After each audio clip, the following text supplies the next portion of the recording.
Good morning, friends. This is Gilatron. Thanks for joining me for something a little bit different. A good friend of mine shared an Overwatch beta key with me, so I didn't have to wait until the open beta to try the game out, and I decided I wanted to record some of my initial impressions of the game.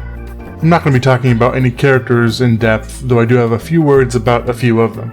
My first impression with the game from the press and watching videos about it is that the number of playable characters is just kind of overwhelming. No doubt Blizzard expected that for some people it would be overwhelming, so you start the game with a tutorial controlling Soldier 76, which is the character that plays most like a traditional first-person shooter game.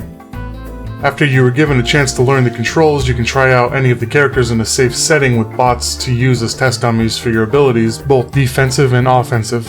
I haven't played with every character, but from what I've seen so far, every character is pretty unique. And even the characters that are similar to characters we have seen before have unique variations. For example, Junkrat strongly reminds me of Demoman from Team Fortress 2. He even has Demoman's 2 basic attacks. But he also has traps that immobilize the enemy, and he has a unique ultimate ability that adds a new dimension to the strategy of playing the explosive, crazed, defensive character.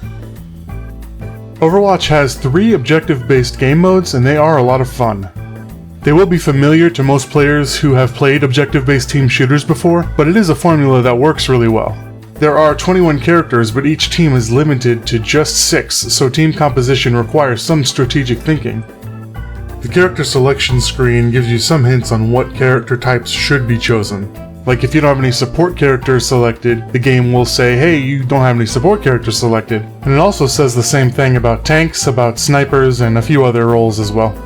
I'm sure that powerful combinations of specific characters will emerge, particularly for competitive play, but following the basic instructions should suffice for those who are new to the game, new to the genre, or don't really care about min-maxing their compositions.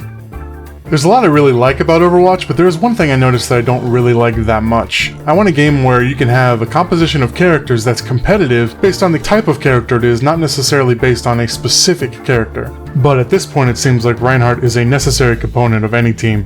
Not only does he have nasty damage and melee range, and his pin is ridiculous, but his shield is incredibly powerful. So much so that it feels like a team is at a severe disadvantage if they do not have a well-played Reinhardt.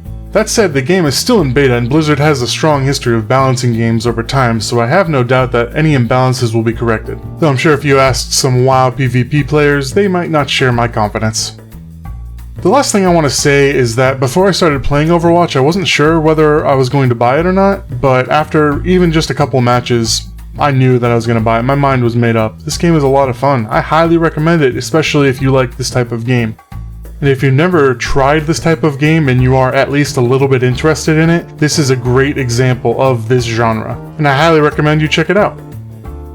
And that's it for this video. Thank you for watching. If you have any comments, if I said anything wrong, let me know, and I will see you next time.